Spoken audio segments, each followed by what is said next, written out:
এখন রয়েছি lake view রিসোর্টের সুইমিং পুলের পাশে। এখানে অনেক সুন্দর একটি পরিবেশ রয়েছে, যেখানে আমরা দীর্ঘ সময় পর, প্রায় 15 বছর পর আমরা একত্রিত হতে পেরেছি।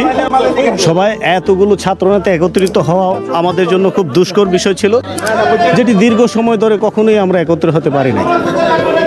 আজকে আমরা প্রাণের টানে আমাদের ঢাকা কলেজের সাবেক নেতৃবৃন্দ সহ সবাই একত্রিত হয়েছি। এখানে আমাদের নেতৃবৃন্দরা রয়েছে।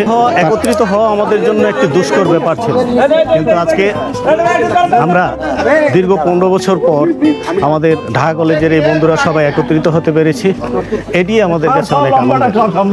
দেখুন সবাই কতটা আনন্দ করছে, সবাই একত্রিত হয়ে একটি উৎসব মুখর পরিবেশ এখানে বিরাজ করছে।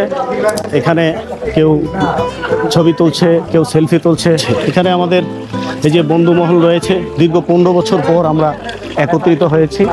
আসলে এটি আমাদের জন্য অনেক বড় পাওয়া যে আমরা আসলে এখনো একটি বাঁধনের মাঝে আবদ্ধ হতে পেরেছি। এটি আমাদের কাছে অনেক বড় বিষয়। দেখুন বন্ধুরা, এই যে আমাদের বন্ধুরা রয়েছে এখানে, যেটি আসলে আমাদের জন্য অনেক বড় পাওয়ার ব্যাপার।